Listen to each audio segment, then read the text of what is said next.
जय राधा माधव कुंज बिहारी।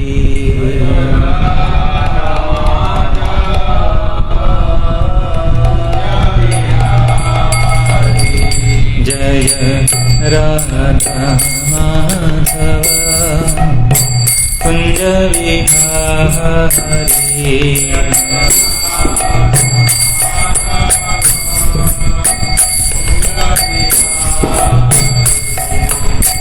गोपीजन वल्लभ गिरिवरधारी।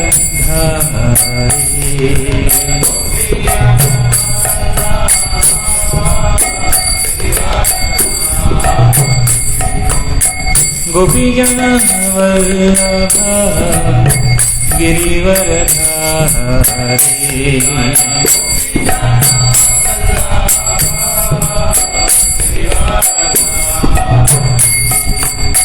यशोदानंदन व्रज रंजन।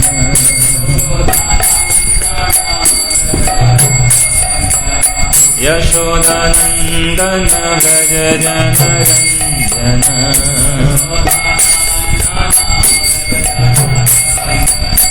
यमुना तीरवनचारी।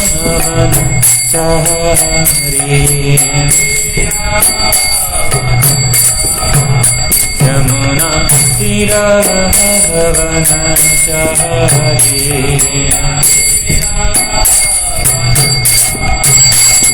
जय राधा माधव कुंज बिहारी।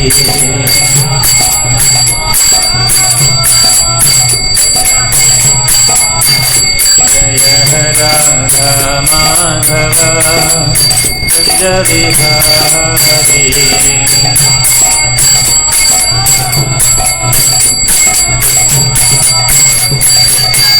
जन वल्लभ गिरिवरधारी।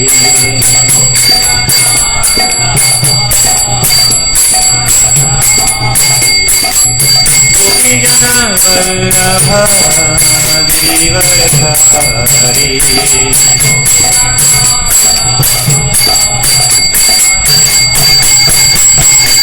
यशोदानंदन व्रज जनरंजन। यशोदानंदन व्रज जनरंजन।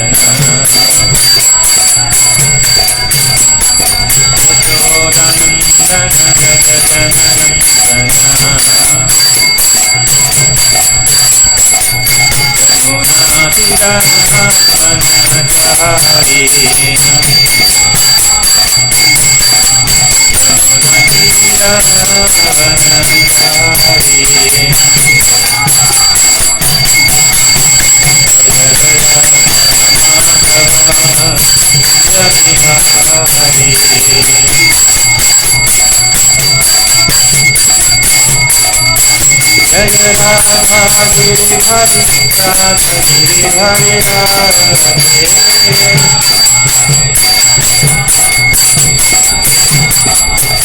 जय राधा गिरिधारी राधा गिरिधारी राधे।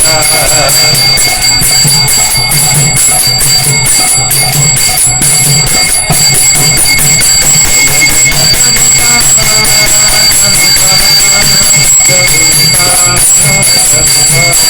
गौरनिता।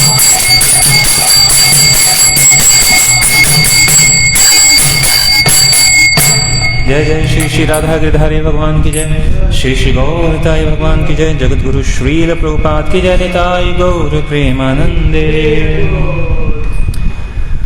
ओम ज्ञानतिमिरान्धस्य ज्ञानाञ्जनशलाकया चक्षुरुन्मीलितं येन तस्मै श्री गुरवे नमः। हे कृष्ण करुणा सिंधु दीनबंधु जगत्पते। गोपेश गोपिका कांत राधा कांत नमस्तुते। तप्त कांचन गौरांगी राधे वृंदावनेश्वरी। वृषभानुसुते देवी प्रणमामि हरिप्रिये। वाञ्छाकल्पतरुर्भ्यश्च कृपा सिन्धुभ्य एव च।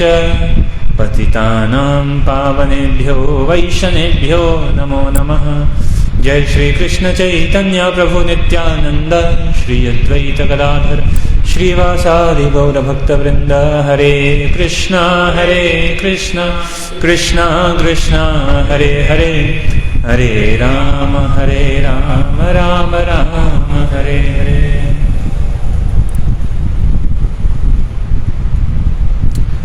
हरे कृष्णा। तो आज हम सेशन 6 जो है प्रारंभ कर रहे हैं, जिनमें हम कुछ प्रमुख इन पॉइंट्स पर चर्चा करेंगे। 4 प्रमुख विषय हैं। पहले हम ये समझेंगे अट्रैक्शन प्रिंसिपल, आकर्षण का सिद्धांत क्या है। Boss and Das, supreme Lord जो भगवान हैं वो हमारे स्वामी हैं और हम उनके सेवक हैं। आत्मा के रूप में हम उनके सेवक हैं। आत्मा का धर्म क्या है, और लास्ट में हम चर्चा करेंगे कि we are not gods but we are gods. हम भगवान नहीं हैं, हम भगवान के हैं। तो सबसे पहले हम चर्चा कर रहे हैं अट्रैक्शन प्रिंसिपल। तो ये बहुत ही स्वाभाविक है। आकर्षण, इस भौतिक जगत में हम कभी वस्तुओं से कभी व्यक्तियों से आकर्षित होते हैं। तो हम किन किन चीजों से आकर्षित हो सकते हैं। इस उदाहरण है कि अगर कोई व्यक्ति बहुत ही सुंदर हो, it's very beautiful, miss universe, miss India, any actress, तो जो सुंदरता है वो हमें क्या कर सकता है, आकर्षित करता है।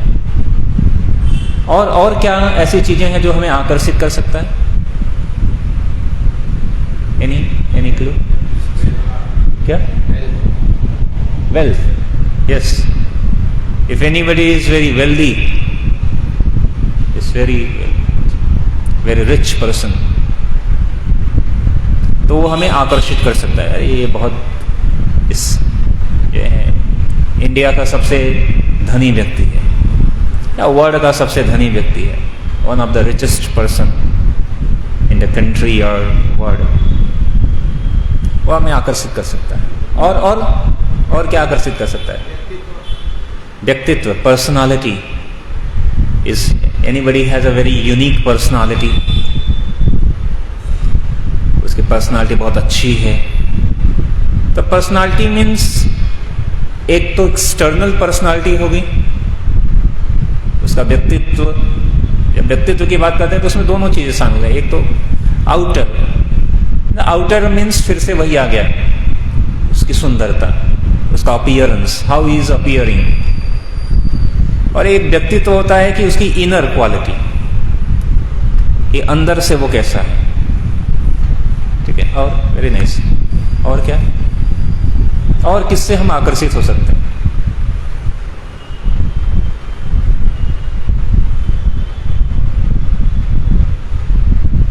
तो पहली बात ये समझने का है कि ये जो आकर्षण है, हम किसी चीज से आकर्षित होते हैं, तो ये जो सिद्धांत है आकर्षण का, ये भी आकर्षण का जो सिद्धांत है ये भी आध्यात्मिक जगत से आया हुआ है। तो सामान्यतः जो आकर्षण हम हो, who attract us in this world, इस भौतिक जगत में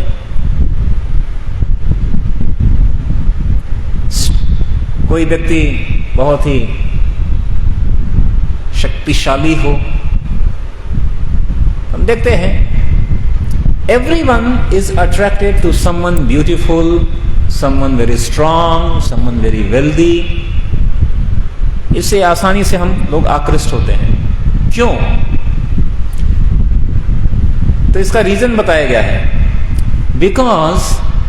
क्योंकि originally this opulence are present in God in oceanic quantity, मतलब एक बहुतायत मात्रा में ये जो क्वालिटी है वो भगवान में शामिल है, भगवान में है। तो जो सोल है, आत्मा है, आत्मा जो है, जो सुप्रीम पर्सनालिटी है, यानी परमात्मा के इस गुणों से वो आकृष्ट है। और यही जो रिफ्लेक्शन है वह भौतिक जगत में आता है कि हम, कोई बहुत सुंदर दिखता है, कोई बहुत ही शक्तिशाली दिखता है, कोई बहुत ही धनवान दिखता है, कोई बहुत ही फेमस है, हम उससे बहुत ही आकर्षित हो जाते हैं, उसके व्यक्तित्व से, उसकी पर्सनालिटी से। तो आज हम चर्चा करने वाले हैं कि जब हम कहते हैं भगवान, तो भगवान में दो शब्द हैं, एक है भग और एक है वान।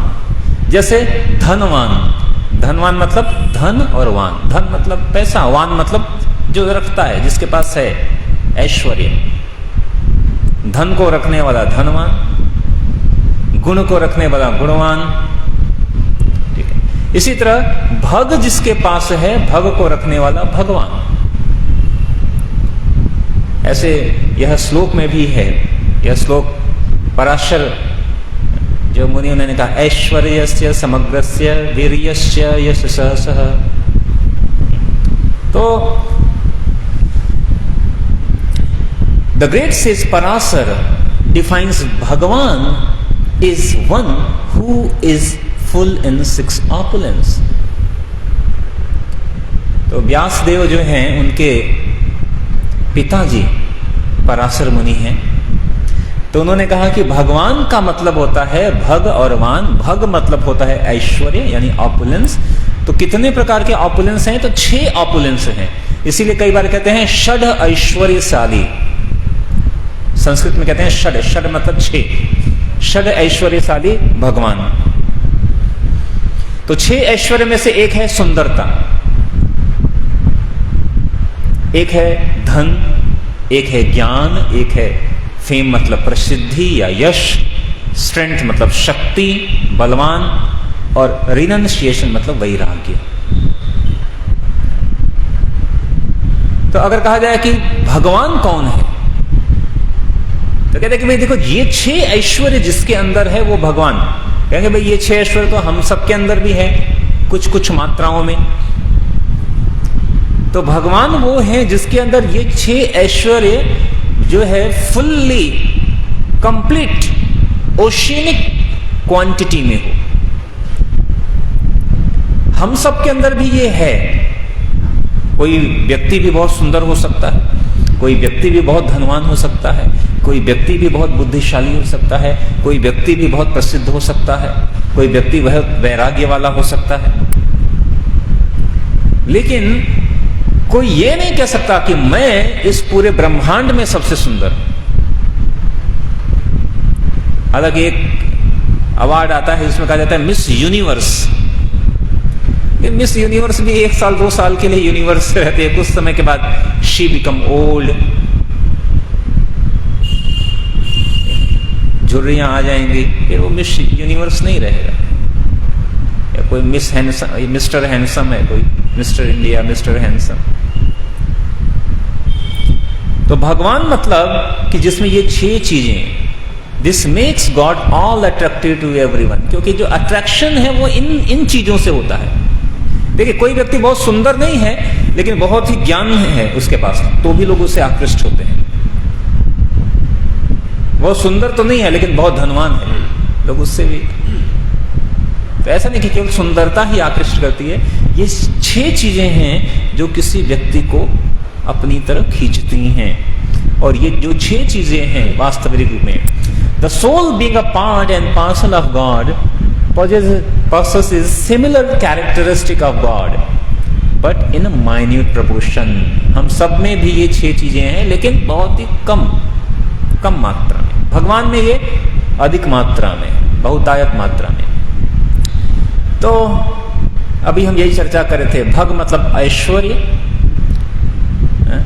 भगवान शब्द जो है भगवद गीता में 28 बार भगवान शब्द को शामिल किया गया है। श्रीमद् भागवतम में ये 140 बार भगवान शब्द अलग अलग जगहों पर आता है।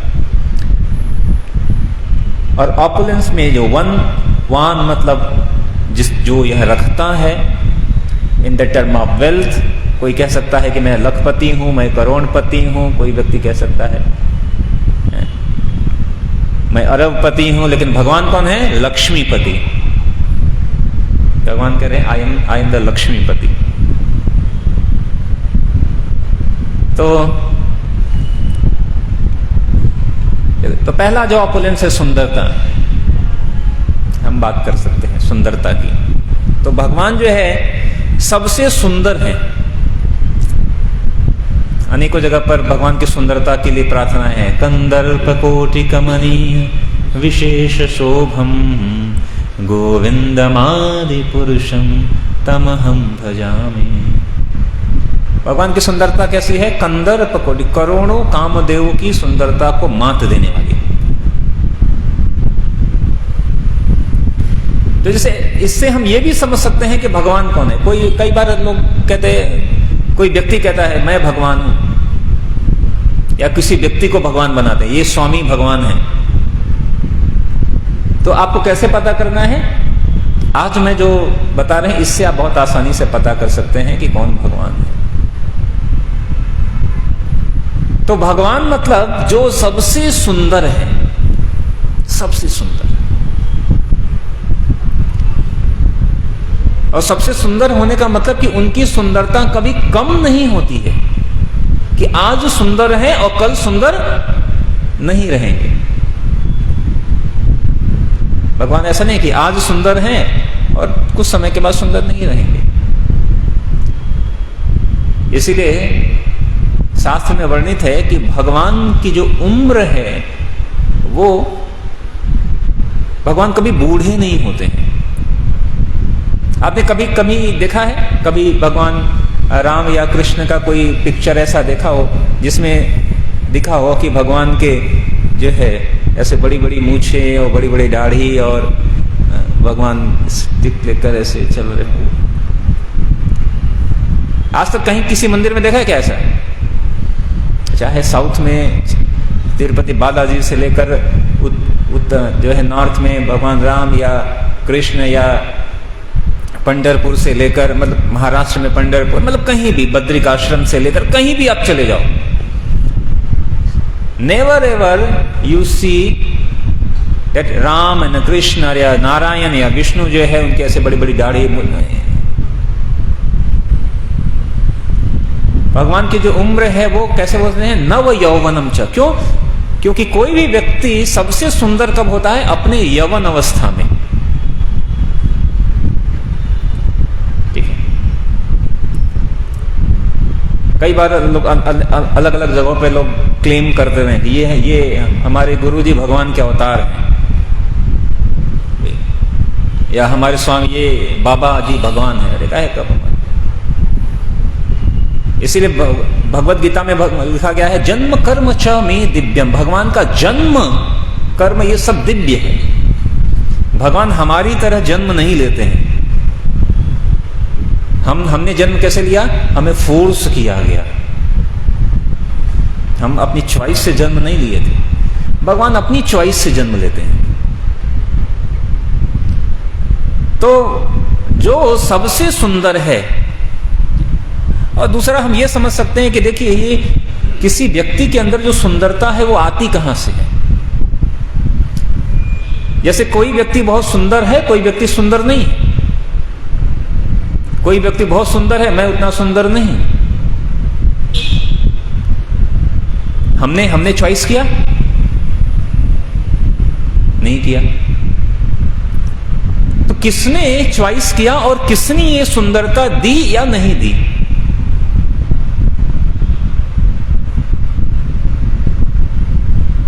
किसने किसी व्यक्ति को बहुत ही धन दिया और किसी व्यक्ति को धन नहीं दिया? उसके कर्मों के आधार पर।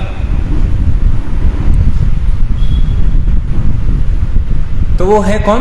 भगवान। भगवान नहीं, भगवान के अनुसार, भगवान के नियम के अनुसार भगवान ने सबको अलग अलग चीजें प्रदान की हैं। तो ये समझने वाली बात है कि देखिए, जो किसी व्यक्ति ने, जो व्यक्ति सुंदरता दे सकता है, किसी व्यक्ति को सुंदर बना, वो व्यक्ति, हम दे क्या सकते हैं? जो हमारे पास हो वही तो हम दे सकते हैं ना। कहा गया है कि यहां इस भौतिक जगत की जो मिस यूनिवर्स है, या कोई भी, हम किसी नाम की बात नहीं कर रहे, मतलब कोई व्यक्ति बहुत सुंदर, जो सबसे सुंदर है, या इस पृथ्वी लोक से ऊपर आप स्वर्ग लोक में जाएंगे तो वहां पर जो दास दासी है ना, उनके बराबर भी नहीं है।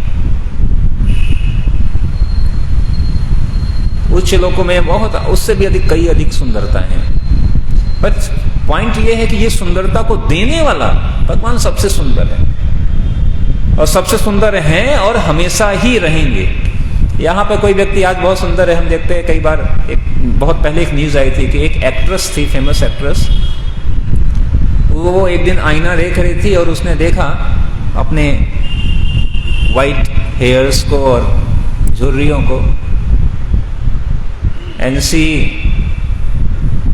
बिकम वेरी स्ट्रेस्ड, वो स्ट्रेस में आ गई, डिप्रेशन में आ गई, एंड शी कमिट सुसाइड, कि अभी मैं बूढ़ी हो रही हूं, मेरे को कोई पूछेगा नहीं। तो जो व्यक्ति कहे जो सबसे सुंदर है, उससे सुंदर कोई नहीं, वो भगवान हो सकते हैं। अगर कोई कहे कि कोई कहता है कि ये भगवान है, आप उनसे पूछो क्या आप सबसे सुंदर हैं और सबसे सुंदर रहेंगे भी हमेशा? लेकिन भगवान हमेशा सबसे सुंदर हैं और हमेशा सबसे सुंदर रहेंगे। भगवान नेवर गेट ओल्ड, वो बूढ़े नहीं होते हैं। तो ये एक ऑपुलेंस है, सुंदरता। दूसरा ऑपुलेंस है वेल्थ, सबसे धनी। कहेंगे यहां अभी सबसे धनी कौन है, तो कोई कहेगा भाई जो है अंबानी या अडानी या टाटा या बिरला या टेस्ला के जो मालिक हैं, या बिल गेट्स और या अमेजॉन के जो मालिक हैं, या सो मेनी पर्सन। लेकिन भगवान जो है वो सबसे अधिक जो है धनवान है। क्योंकि देखिए, कोई भी व्यक्ति जब आया था तो यहां पे वो कैसे आया था? खाली आया था। हम सभी आते हैं खाली यहां। सभी संपत्ति वास्तविक रूप में भगवान की ही है। हम तो खाली आते आए थे। एक व्यक्ति खाली आता है, बिना कुछ लिए भी आता है, और फिर कुछ चीजें, भगवान की बनाई कुछ चीजों को लेकर फिर क्लेम करता है कि ये मेरा है। तो अगर हम धन की भी बात करें तो भगवान तो, अभी हम यही बात कर रहे थे कि कोई कहता है मैं लखपति हूं, कोई अरबपति है, कोई करोड़पति है। भगवान क्या है? लक्ष्मीपति है। सारी लक्ष्मी जो है वो किसकी है? भगवान की है। लक्ष्मी के स्वामी है भगवान। तो भगवान से अधिक कोई धनी नहीं हो सकता है, क्योंकि सारा धन जो है वो भगवान का है। तो ये एक ऑपुलेंस है जिससे लोग आकर्षित होते हैं। एक तीसरा ऑपुलेंस क्या है? ज्ञान। कोई व्यक्ति बहुत ज्ञानी हो सकता है, कोई सम साइंटिस्ट और सम फिलोसोफर और सम यार वेरी इंटेलिजेंट। हम देखते हैं कोई व्यक्ति बहुत इंटेलिजेंट होता है, ज्ञान। लेकिन सबसे अधिक ज्ञान, क्योंकि ये जो ज्ञान है यह भी भगवान से ही आया है। ठीक है, हमारे ज्ञान की क्या सीमा है? हमारे ज्ञान की इतनी सीमा है कि हम आज अभी हम जो सुन रहे हैं कल हमको याद नहीं रहता है, इतना ही हमारा है। इसलिए कलयुग में एक लक्षण लिखा गया था, मंद समंद मतयो मंद भाग्य। कलयुग में क्या लोग होते हैं? हम सभी क्या हैं? मंद सुमंद। हमारा ज्ञान अधिक है नहीं। आज सुनते हैं, कल भूल जाते हैं। पहले के जो है लोग क्या होते थे? श्रुतिधर होते थे, सुना और याद कर लिया। पहले के लोग कॉपी पेन और नोटबुक और लैपटॉप में लिखते नहीं थे। गुरुजी पढ़ाते थे और एक बार सुन लिया और याद कर लिया, श्रुतिधर। आजकल तो बारंबार पढ़ने के बाद भी याद नहीं रहता है।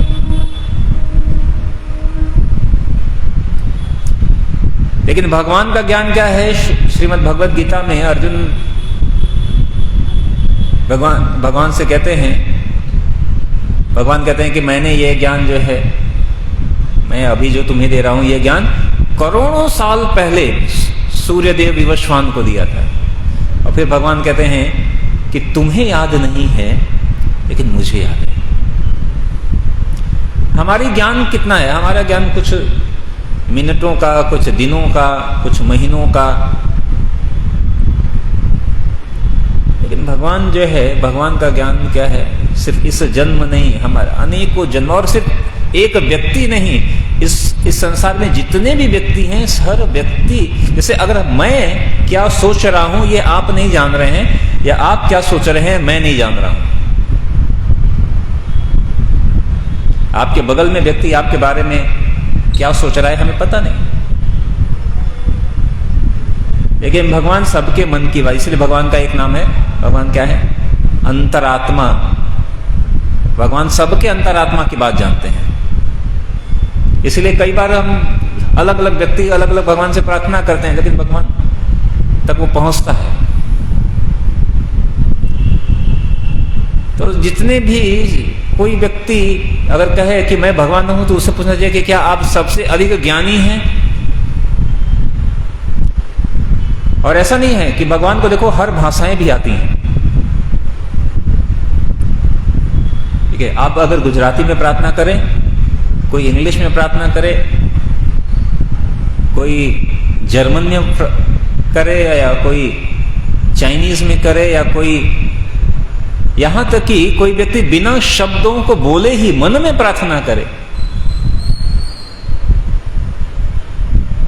मन के शब्दों से। एक व्यक्ति बोल नहीं सकता है लेकिन वो भी प्रार्थना करता है, तो भी भगवान उसकी बातों को जान लेते हैं।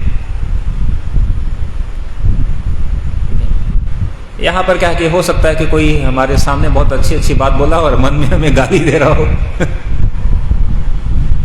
ऐसा। लेकिन भगवान सब कुछ, इसलिए कहते हैं भगवान से कुछ छिपता नहीं है। तो सबसे जो ज्ञानवान, ज्ञान, नॉलेज, सबसे नॉलेजेबल, जिसको हर विषय, हर संपूर्ण विषयों का ज्ञान है, वो है भगवान।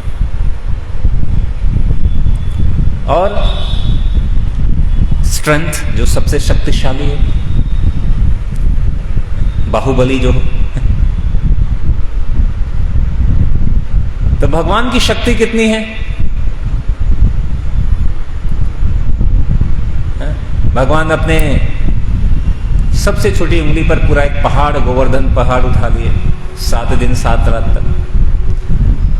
वही भगवान जब वराह देव के रूप में आते हैं तो पूरी संपूर्ण पृथ्वी को अपनी नाक पर धारण कर लेते हैं। वही भगवान जब शेषनाग के रूप में आते हैं तो संपूर्ण ब्रह्मांड को अपने फन पर रखते हैं, और वो संपूर्ण ब्रह्मांड भी क्या है? राई के दाने के बराबर। वही व्यक्ति कहे कि मैं भगवान का अवतार हूं, उसके ऊपर बस क्या करो, 10 किलो का एक बोरी रख दो सर पर, देखो कितनी देर तक रख सकता है।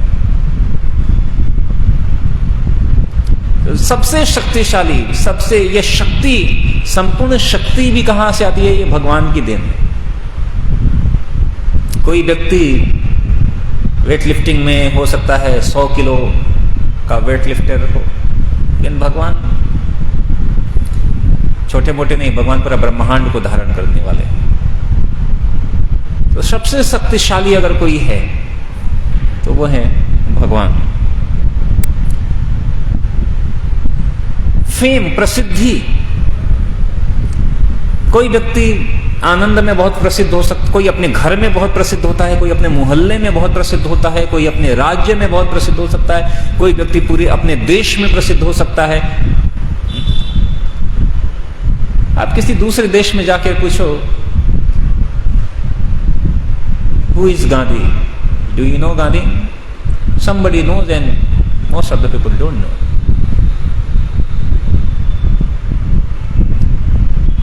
कोई व्यक्ति अपने देश में है, कोई व्यक्ति पूरे विश्व में भी प्रसिद्ध हो सकता है, लेकिन भगवान की प्रसिद्धि कैसी है? भगवान की प्रसिद्धि केवल एक देश, एक राज्य नहीं, संपूर्ण ब्रह्मांड और यूनिवर्स से भी अनेकों अनेकों यूनिवर्स में। और भगवान की प्रसिद्धि कभी कम नहीं होती है। जैसे हम मूवीज में देखते हैं, एक फिल्म स्टार या कोई फेमस पर्सनालिटी, सेलिब्रिटी, चाहे वो स्पोर्ट्स में हो, 85-90s के समय में कपिल देव बहुत फेमस था। आजकल कपिल देव को कोई नहीं जानता। फिर तेंदुलकर बहुत फेमस था, अब उसको भी कोई नहीं पूछता है। तो अभी कोई कोहली बहुत फेमस है, तो फिर कुछ समय के बाद उसको भी कोई नहीं पूछे। या कोई एक्टर बहुत फेमस था, देवानंद, दिलीप कुमार, अब उसको कोई नहीं जानता भी नहीं। तो फिर कोई शाहरुख खान या कोई अमिताभ बच्चन आ गया, फिर कोई, तो कुछ लोग कुछ तरह से फेमस रहेंगे और फिर लोग उनको भी भूल जाएंगे।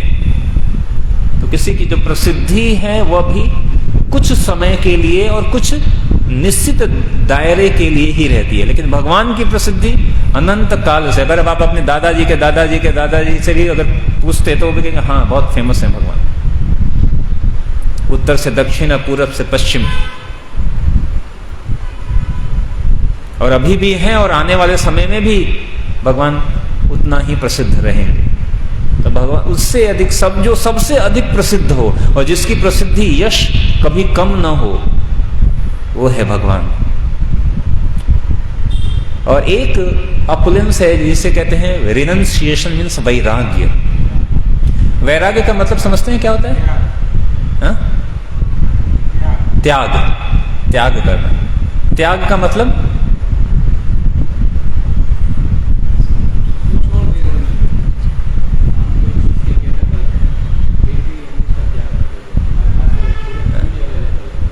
अच्छा, त्याग मतलब छोड़ दिया, कुछ चीज छोड़ दिया। अच्छा, ये बहुत आश्चर्य की बात है कि त्याग को कहा गया है अपुलेंस, यानी ऐश्वर्य। त्याग एक ऐश्वर्य है। तो छोड़ना भी ऐश्वर्य है। जब हम कुछ छोड़ते हैं जो हमारे पास है वॉलंटरली, एक है कि नहीं छोड़ना पड़ गया भाई जबरदस्ती का, वो वाला नहीं। जब आपके पास है और आपने उसको स्वेच्छा से दे दिया, वो है वैराग्य, त्याग। तो त्याग में भी, वैराग्य में भी भगवान सबसे फेमस है। कोई व्यक्ति भी बहुत फेमस होता है। आप देखिए, ये जो साधु लोग हैं,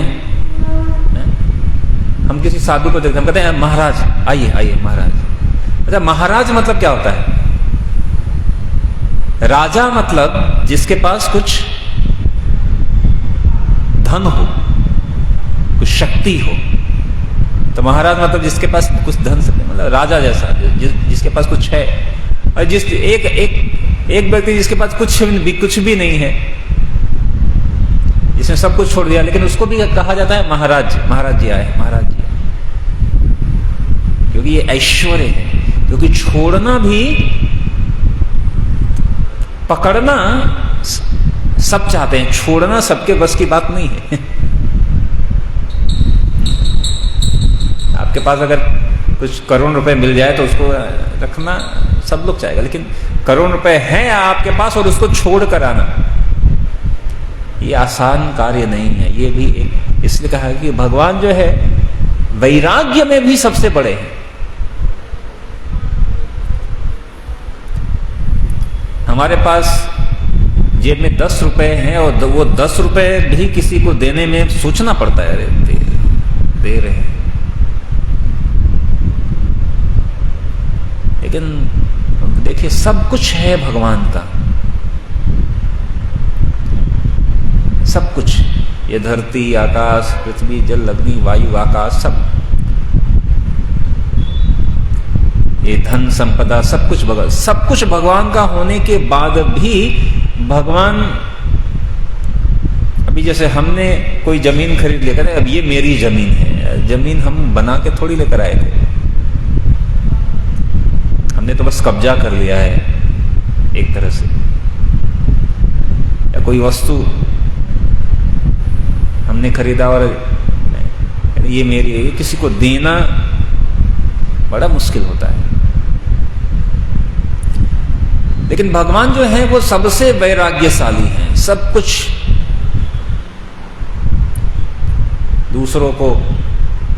दूसरों को दे देते हैं। ये फिर व्यक्ति उसी भगवान की चीजों को लेकर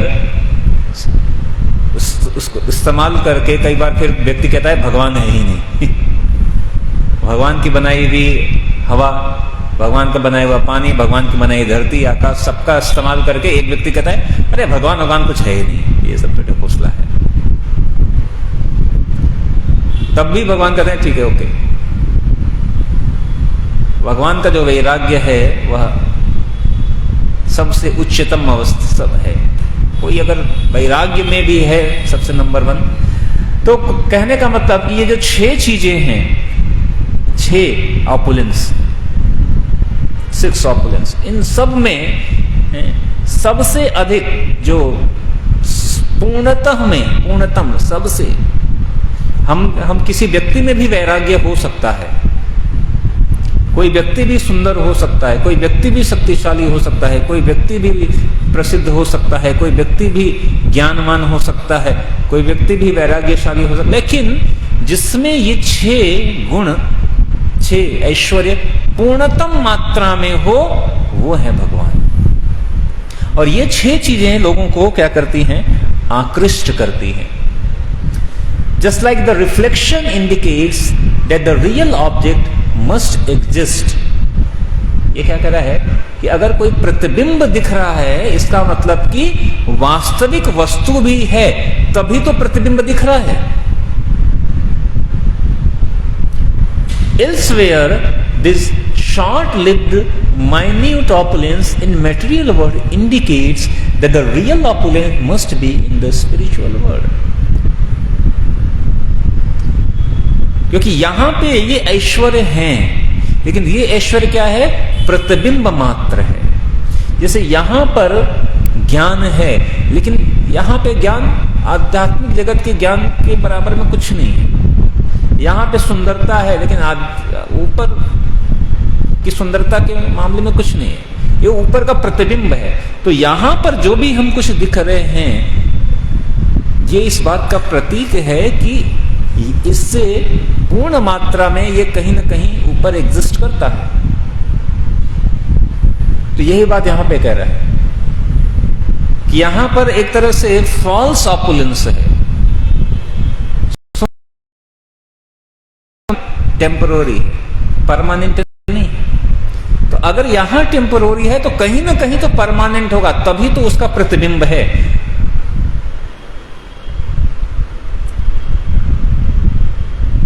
तो वो परमानेंट कहां पर है? The real opulence must be in the spiritual. पर अगर भौतिक जगत है तो आध्यात्मिक जगत भी होगा। तो ब्यूटी में, सुंदरता में, धन में, ज्ञान में, शक्ति में, प्रसिद्धि में, वैराग्य में, सब कुछ में भगवान क्या है? नंबर 1। पूर्णतम मात्रा में ये भगवान में उपलब्ध है, ये सारी चीजें। और चूंकि भगवान में ये पूर्णतम मात्रा में उपलब्ध है, इसलिए हम सबके अंदर भी ये कुछ कुछ मात्राओं में, किसी में कोई चीजें, किसी में कुछ 2 चीजें, किसी में 4 चीजें, या किसी में कुछ कुछ मात्राओं में उपलब्ध रहता है हम सबके अंदर। और इसीलिए भगवान की परिभाषा बताई गई कि भगवान का मतलब या ईश्वर का मतलब वो है जिसके अंदर who is full in 6 opulence, ये 6 ऐश्वर्य में जो सबसे पूर्णतम हो, पूर्णतम मात्रा में ये 6 ऐश्वर्य जिसमें हो। This opulence reflects minutely in the material world. और यही ऐश्वर्य भौतिक जगत में कुछ कुछ मात्राओं में, अल्प मात्राओं में हम सबके अंदर भी दिखता है, अलग अलग व्यक्तियों में। इसीलिए भगवद गीता 10.41 में भगवान कहते हैं, यत् यत् विभूतिमत् सत्त्वं श्रीमद् ऊर्जितम् एव वा तद्तद् एवागच्छत त्वं माम तेजो संभवम्। इसका अनुवाद,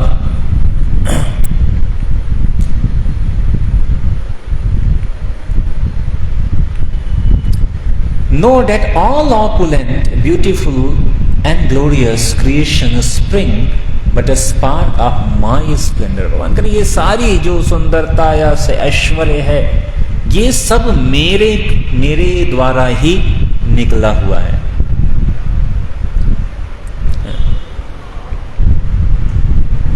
तो कहने का मतलब कि संपूर्ण जो ऐश्वर्य है जिससे हम आकर्षित होते हैं इस भौतिक जगत में, वो सब भगवान की देन है, भगवान से ही आई है। और इसीलिए जो भगवान है वो क्या है, सुप्रीम लॉर्ड, हमारे स्वामी हैं और आत्मा के रूप में हम उनके सेवक हैं। God is a supreme person and all souls are his eternal servant. हम सभी उनके क्या हैं, सेवक हैं।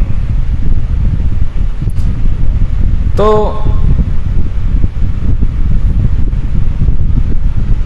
यहां पे एक उदाहरण दिया जा रहा है, कह रहा है कि जो parts get nourish by serving the whole. एक बार उदाहरण देते हैं श्रील प्रभुपाद अपने वक्तव्य में कि एक बार जो बॉडी, शरीर के सारे अंगों ने क्या किया, स्ट्राइक कर दिया। हाथ ने कहा कि देखो, हम सारा काम हम करते हैं, हम भोजन को हम करते हैं, बनाते हैं, सारे कार्य हम करते हैं, और खाता कौन है, ये पेट। तो अभी हम क्या करेंगे, हम हड़ताल करते हैं, स्ट्राइक। अभी हम इस पेट को खाना खिलाना बंद कर देंगे। पैर ने भी ऐसा कहा कि देखो, चलते हम हैं, सारा काम करते, खाता पेट है। तो अलग अलग अंगों ने, सबने स्ट्राइक कर दिया कि भाई अभी ये पेट की सेवा हम बंद कर देंगे, खिलाएंगे नहीं इसे। लेकिन कुछ समय के पश्चात क्या हुआ, 1 दिन, 2 दिन, 3 दिन के बाद हाथ क्या हुआ, कांपने लगे, पैर कांपने लगे, आंखों के सामने अंधेरा छाने लगा, चक्कर आने लगा। तो यद्यपि कि हाथ जो है हम भोजन को पकड़ता है, लेकिन हाथ टेस्ट नहीं करता है भोजन को, वो केवल खिलाने का काम करेगा, जीभ टेस्ट लेगा, लेकिन वो भी अपने पास नहीं रखेगा। वो भोजन अंदर जाएगा और अंदर जाके डाइजेशन होगा, वहां से फिर जो है उसका पोषण होगा और फिर शक्ति पूरे शरीर में संचारित होगी। तो वही उदाहरण किया जा रहा है कि जब हम किसी पार्ट्स गेट नरिश, अलग अलग जो अंग हैं, जब भोजन करते हैं तो हर अंग पोषित होता है। लेकिन ये सारे अंग सेवा किसके लिए कर रहे हैं, इस पेट के लिए। तो सेवा कर रहे हैं इधर, लेकिन इसकी सेवा से संपूर्ण अंग, यहां से ऊपर के उंगली से लेकर पैर की उंगली तक हर जगह नरिशमेंट होता है। उसी तरह यहां पे कहा जा रहा है कि जब हम, उदाहरण के लिए, एक विद्यार्थी है, वो जब प्रिंसिपल स्कूल के नियमों का पालन करता है, ठीक है, तो क्या होगा कि भाई जो प्रिंसिपल, जो स्कूल का जो भी है, वो कुछ उसको डिग्री मिलेगी, कुछ एजुकेशन के रूप में ट्रेनिंग मिलेगा। एक एम्प्लॉय है, वो अपने कंपनी का जो मालिक है, सीईओ है, उसके प्लान के अनुसार कार्य करेगा, उसकी सेवा करेगा,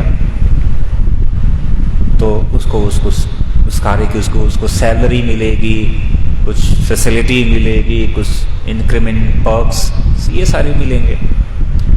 अगर एक जो सिटीजन है वो किसी देश के नियम के अनुसार चलेंगे, तो वो देश का जो गवर्नमेंट है वो क्या करेगा कि उस सिटीजन्स के लिए सोशल फैसिलिटी, सुविधाएं, ये सब प्रोवाइड करेंगे।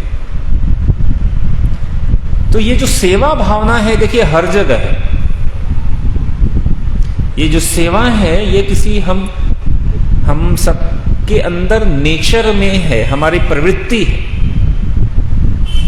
हर व्यक्ति किसी न किसी की सेवा करता ही है। माता पिता बच्चे की, बच्चे माता पिता की, बॉयफ्रेंड गर्लफ्रेंड की, गर्लफ्रेंड बॉयफ्रेंड की। कोई नहीं है सेवा करने के लिए, लोग घर में कुत्ते पाल लेते हैं, उनकी सेवा करते हैं। But you have to do service. किसी न किसी की सेवा करनी ही पड़ेगी। स्कूल्स में, कॉलेज में, बिजनेस में, जॉब में, हर जगह। जीवन का ऐसा कोई क्षेत्र नहीं होगा जहां आप सेवा किसी की नहीं कर रहे। किसी न किसी की सेवा कर रहे होंगे। आप अपने मित्र की सेवा कर रहे होंगे, उसके साथ घूम के मानसिक शारीरिक किसी न किसी रूप में उसकी सेवा करेंगे ही करेंगे। क्यों? क्योंकि सेवा ये प्रवृत्ति है। तो अलग अलग फेज में, अलग अलग समय में आप किसी न किसी की सेवा आप करते हैं। उसी तरह जब कोई व्यक्ति, जब आत्मा जो है वह भगवान को सेवा अर्पित करता है, सर्विस टू सुप्रीम लॉर्ड, तो उसके एवज में भगवान भी क्या करते हैं? उनको इटर्नल हैप्पीनेस देते हैं। All the souls are part and parcel of the Supreme Lord. They can only get nourishment and happiness by service to God. इसलिए हम देखते हैं कि हम किसी व्यक्ति की सेवा करते हैं और किसी व्यक्ति की सेवा करते हैं तो वहां से फ्रस्ट्रेशन आता है। ठीक है, अनेकों, यहां तक कि परिवार में भी लोग एक दूसरे की सेवा कर रहे हैं, लेकिन वहां पर भी कई बार लड़ाई झगड़े हो रहे हैं। सब क्यों? क्योंकि यहां पर जो सेवा है वह सेल्फिश मेंटालिटी है, स्वार्थ है। एक स्वार्थ क्या है कि मैं आप ही करूंगा, आप मेरी करो।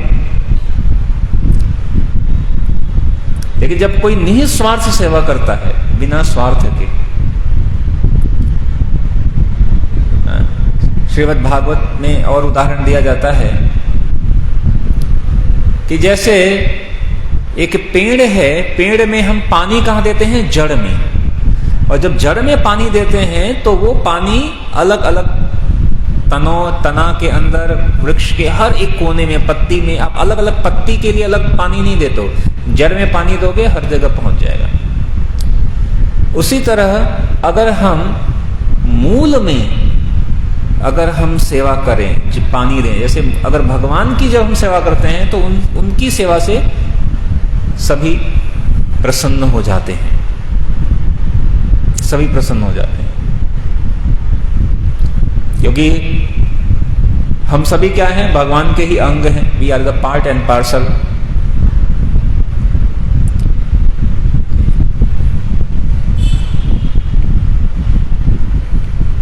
तो यहां एक क्विज, एक छोटा सा कह रहे हैं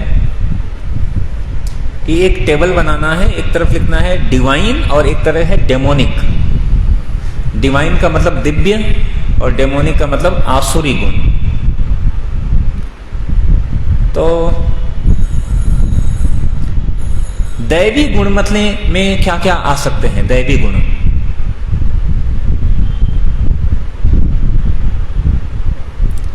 श्रीमद् भगवद गीता में बताया गया है दैवी गुण और आसुरी गुण। जैसे उदाहरण के लिए मैं बता रहा हूं कि क्षमा करना, फॉरगिवनेस, ये एक दैवी गुण है। आसुरी गुण क्या है? किसी को क्षमा नहीं करना, उसका अपोजिट। तो ऐसे कुछ दैवी गुण, कुछ मतलब सीधी सीधी भाषा में कहें तो कुछ अच्छे गुण और कुछ बुरे अवगुण का एक चार्ट बनाना है।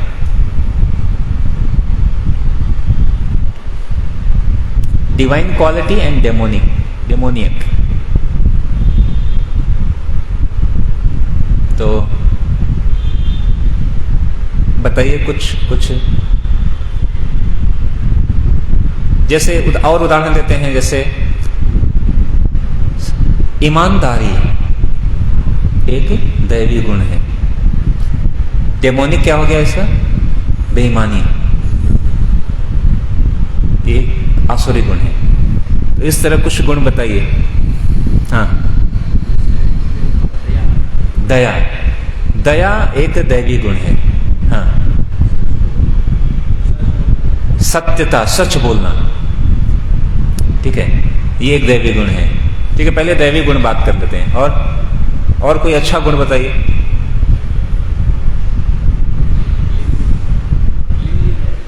क्लीनलीनेस मतलब स्वच्छता। और भी लोग बताइए और कुछ अच्छे गुण सोचिए और क्या अच्छे गुण हो सकते हैं।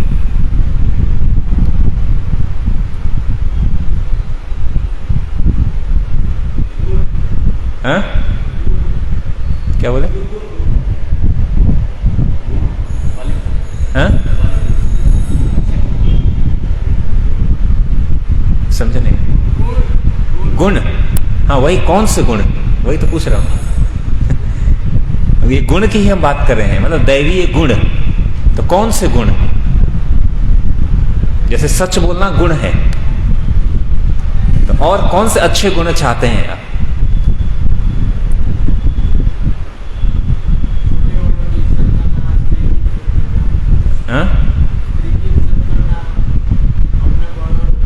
हाँ, दूसरों को सम्मान देना, बड़ों को सम्मान देना, ये एक अच्छा गुण है। और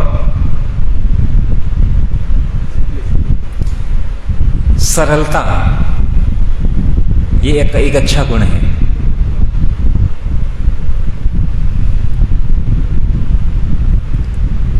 भगवत गीता यहाँ है किसी के पास?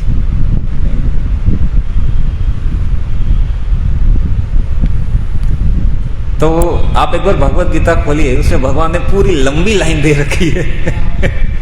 ये दैवी गुण है और ये, ठीक है। तो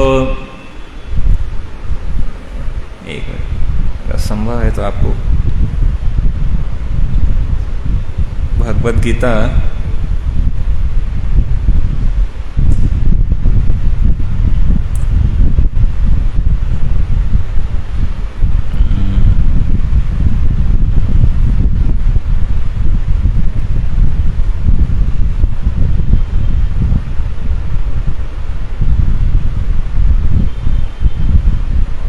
divine and demonic nature, Bhagavad Gita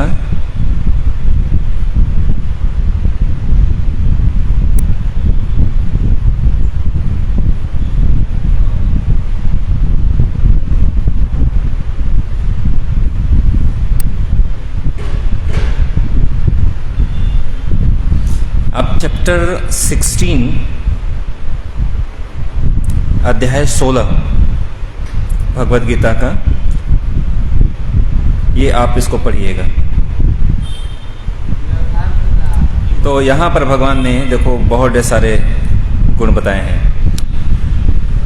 the blessed Lord said, fearlessness, अभयम, अभयम सत्व संसिद्धि, प्यूरिफिकेशन ऑफ वन एग्जिस्टेंस, आत्मशुद्धिकरण, cultivation of spiritual knowledge, charity यानी दान, self control, performance of sacrifice, study of the Vedas, austerity, simplicity, non violence, truthfulness, freedom from anger, renunciation, tranquility, aversion to fault finding मतलब दूसरे में गुण अवगुण को न देखना, compassion, freedom from covetousness, gentleness, modesty, study, determination, vigor, forgiveness, fortitude, cleanliness, freedom from envy, and the passion for the honor.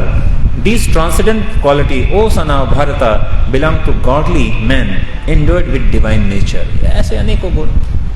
तो 16 जो चैप्टर है वो पढ़ सकते हैं डिटेल के लिए। यहाँ पर हम कुछ दैवी गुण, सामान्य दैवी गुण के बारे में बात करते हैं। जैसे डेमोनिक है कि भगवान के नियम का विरोध करना। डिवाइन गुण क्या है कि भगवान के नियम का पालन करना। आसुरी गुण है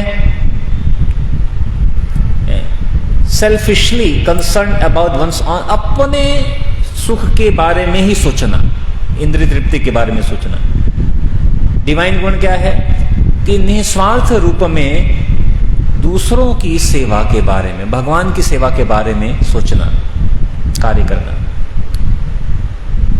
आसुरी गुण क्या है कि मैं, I am the self made man.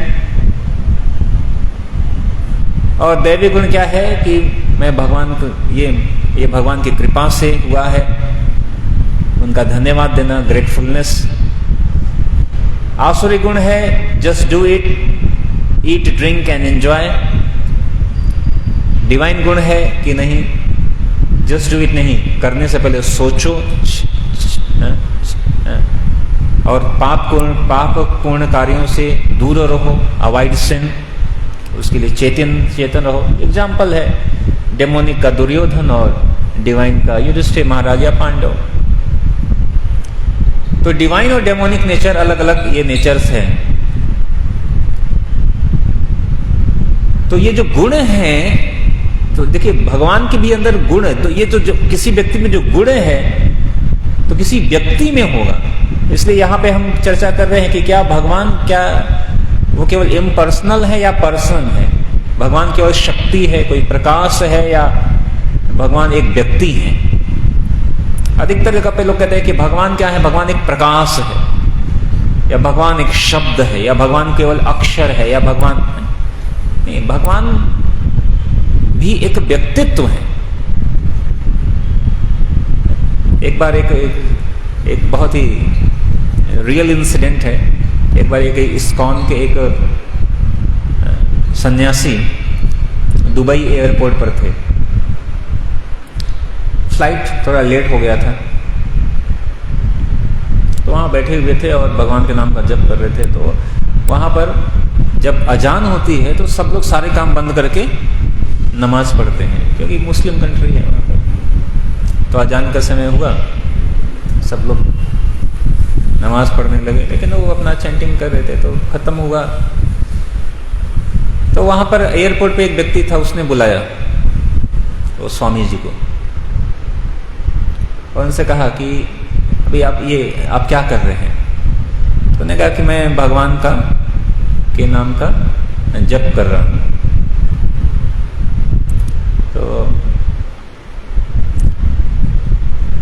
तो उन्होंने कहा कि अच्छा। तो उन्होंने कहा कि मैंने सुना है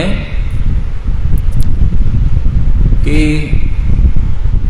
जो इंडिया में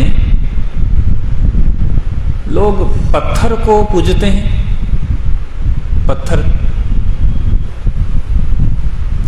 तो उन्होंने कहा नहीं, आपने गलत सुना है, हम तो पत्थर को तो नहीं पूजते हैं। मैंने कहा नहीं, मैंने तो ऐसा सुना है। और भगवान तो निराकार है, भगवान का तो कोई आकार नहीं है। भगवान तो फिर आप लोग पत्थर को पूछते हैं, पत्थर को भगवान मानते हैं। तो उन्होंने कहा नहीं, हम पत्थर को नहीं पूजते हैं, हम पत्थर में भगवान को पूजते हैं।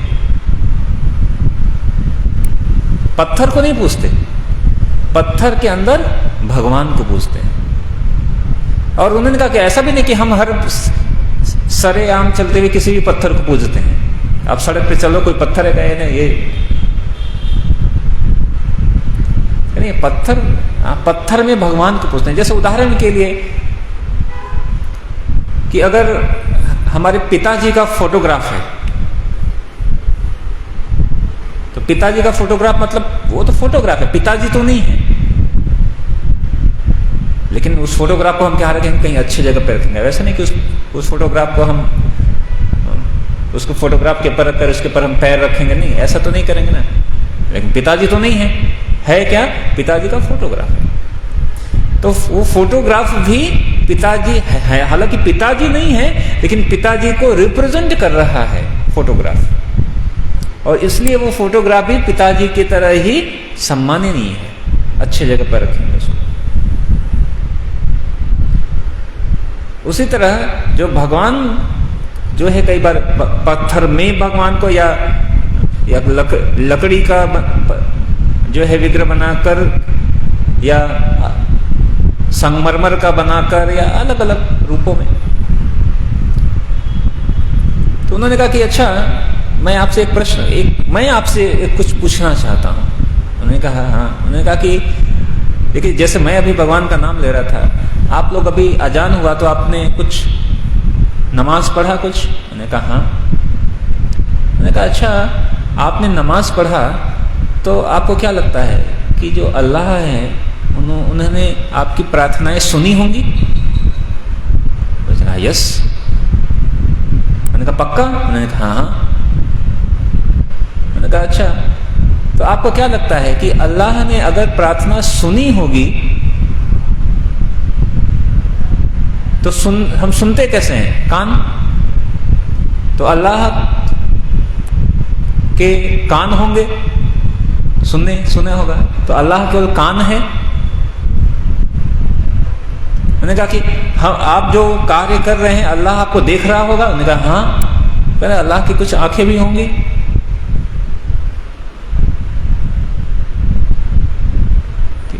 तो कान है देखने के लिए या देखने के लिए, तो ऐसा तो नहीं है कि अल्लाह केवल चेहरा है या केवल धड़ ही है। अगर कान है, नाक है, तो फेस भी होगा, फेस है तो धड़ भी होगा, हाथ भी होंगे, पैर भी होंगे।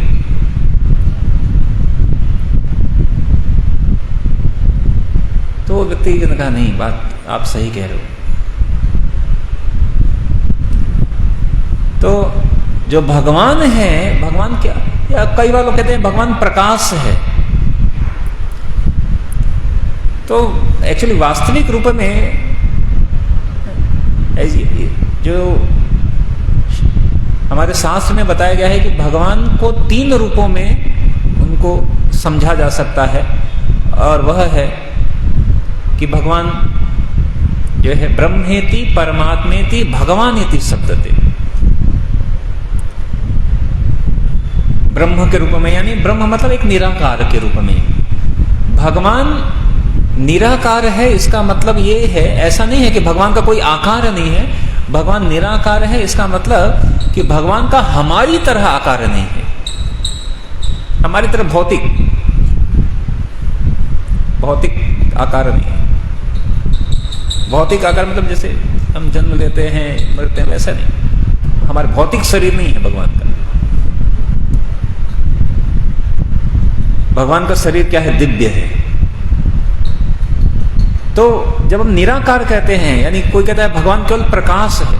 अच्छा, प्रकाश है तो प्रकाश का, जैसे अगर आपके कोई चेहरे पर टॉर्च मारे तो आप कहोगे ये प्रकाश कौन, ये प्रकाश कौन मार रहा है? अरे नहीं, कोई नहीं, बस प्रकाश है। अरे कोई तो टॉर्च मार रहा होगा ना। अगर कहीं प्रकाश है तो प्रकाश का क्या होगा? सोर्स होगा। अभी देखो प्रकाश आ रहा है मेरे ऊपर, कहां से प्रकाश आ रहा है? सोर्स होगा। अरे बाइक का हेडलाइट मार रहा है। कोई कहता है भगवान शब्द है। अरे शब्द है तो शब्द भी का सोर्स होगा, किसी ने तो बोला होगा।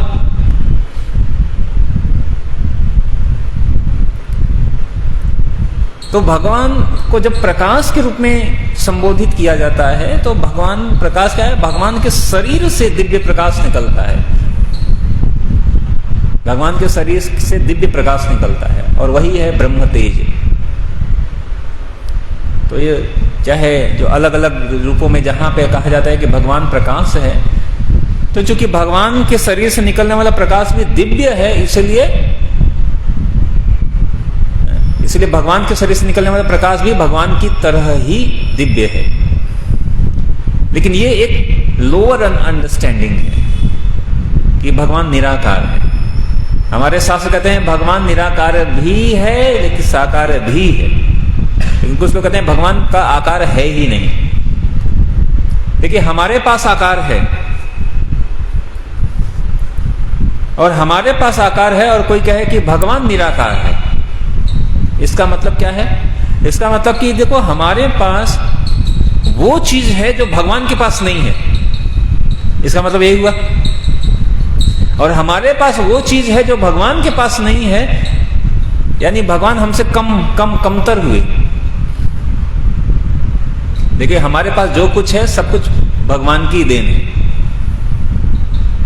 और हमसे बहुतायत मात्रा में भगवान के पास है, तब हमारे पास है। तो अगर कोई कहता है कि नहीं नहीं भगवान के पास सब कुछ है लेकिन भगवान के पास आकार नहीं है, हाँ मेरे पास, हम इतने छोटे तुच्छ व्यक्ति हैं और हमारे पास आकार है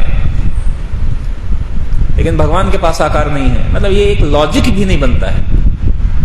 हमारे पास जो भी कुछ है सब भगवान के, हमारे पास भी आकार है, भगवान के पास भी आकार है। तो ये कहे कि वास्तविक रूप में भगवान जो है एक व्यक्ति है। ये उदाहरण दिया जा रहा है कि माइक्रोसॉफ्ट एक कंपनी है, एमएनसी कंपनी है। Behind all that there is a person running and manage. ये हम पहले सेशन में पढ़ चुके हैं। If there is creation then there is should be some creator, if there is management there should be some manager. यही बात यहाँ पे दोबारा यही बात कहा जा रहा है। एक देश है तो उस देश को चलाने वाला भी कोई होगा। एक इसी तरह पूरा यूनिवर्स है, हर जगह एक बहुत अच्छे तरह मैनेजमेंट है, कंट्रोलिंग है। तो इस यूनिवर्स को भी चलाने वाला, who is the person behind the gigantic manifestation, बड़े बड़े चीजें, इन सबको नियंत्रित कौन कर रहा है? तो इसके पीछे भी कौन है? भगवान है। श्रीमद् अहम सर्वस्व प्रभवो मत्तः सर्वं प्रवर्तते इति मत्वा भजन्ते माम बुधा भाव समन्विता। भगवद गीता 10.8 में भगवान ये बात कह रहे हैं कि I am the source of all spiritual and material world. समस्त आध्यात्मिक और भौतिक जगत का मैं स्रोत हूं। एवरीथिंग एनिमेट्स फ्रॉम मी, सब कुछ मेरे से ही निकलता है। The wise who perfectly knows this engage in my devotional service and worship me with all their heart। जो व्यक्ति इस बात को जानता है वो मेरी सेवा करता है। ये भगवान भगवद गीता में यह बात कह रहे हैं। तो सब कुछ वास्तविक रूप में भगवान से। न तद्भाष्यते सूर्यो न शशांको न पावकः यद्गत्वा न निवर्तन्ते तद्धाम परमं मम। The supreme abode of mind is not illuminated by sun and moon। भगवान कह रहे कि मेरा जो आध्यात्मिक जगत है वो सूर्य और चांद से प्रकाशित नहीं है। किससे प्रकाशित है? भगवान कह रहे कि मेरे उनके शरीर से निकलने वाली कांति से प्रकाशित है। तो ये जो कांति है, शरीर से निकलने वाली कांति, इसी को लोग कहते हैं निराकार। अलग अलग धर्मों में कहते हैं कि भगवान एक प्रकाश है। मुस्लिम धर्म में उल्लेख है कि जब मोहम्मद पैगंबर जो है जन्नत गए तो वहां पर उन्होंने भगवान को देखा नहीं, केवल भगवान अल्लाह के शब्द को सुना। तो वो उन्होंने शब्द को सुना। जीसस ने जो है क्या किया, उन्होंने केवल प्रकाश देखा। तो इसीलिए अलग अलग धर्मों में कहा जाता है कि भगवान निराकार है, कि भगवान निराकार है। लेकिन अगर प्रकाश है या शब्द है या ध्वनि है तो उसका कोई न कोई सोर्स होगा। कहीं न कहीं से वो प्रकाश आ रहा होगा, कहीं न कहीं से वो ध्वनि आ रहा होगा। तो वह ध्वनि, कोई कहेगा भगवान के अल्लाह के शब्द है, अरे शब्द, कोई शब्द है तो शब्द तो कहीं न कहीं तो स्रोत होगा उसका। तो ये बात तो वास्तविक रूप में हमारे शास्त्र कहते हैं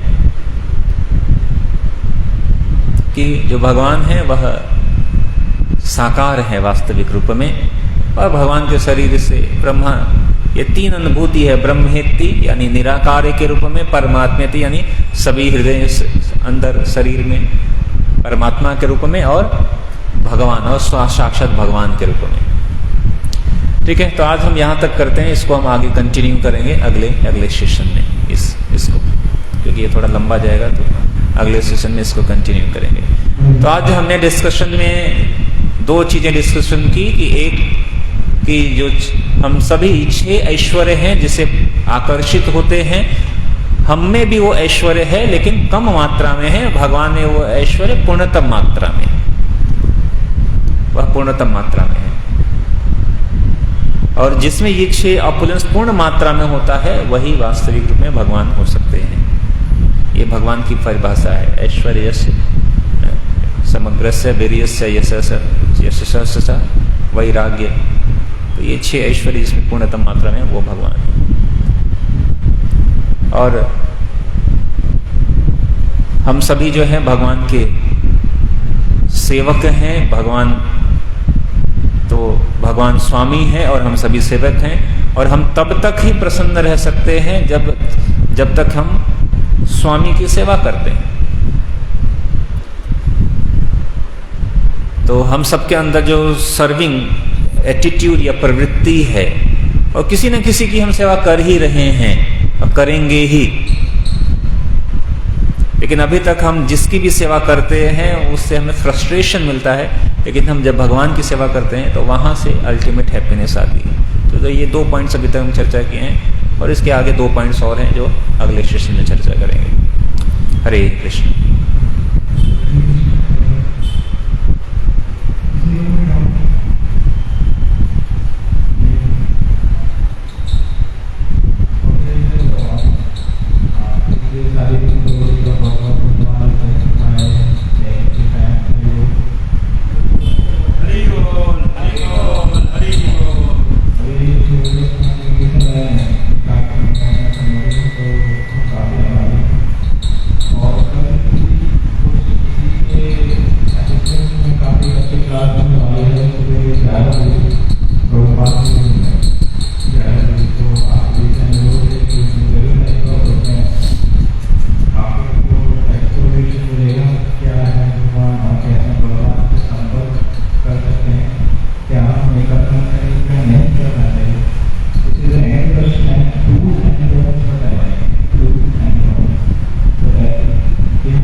હરખું વાળીને બ્લેક એમાં નાખી દે. હા બસ એમાં નાખી દે.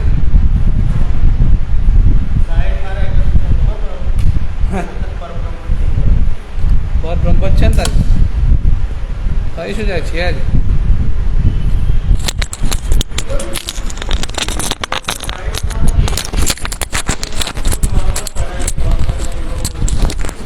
પાસ આવે તારે અમને પૂછવા નહીં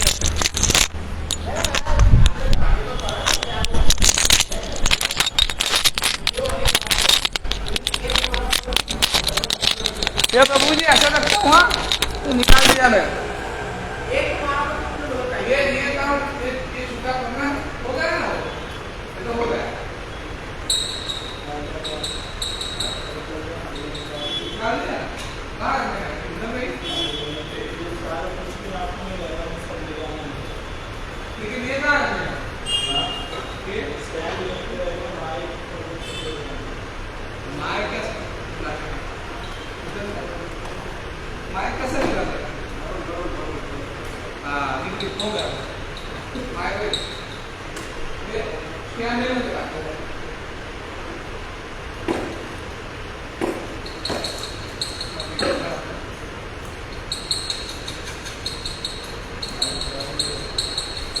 देखना आपसे छोटे बात हो सकते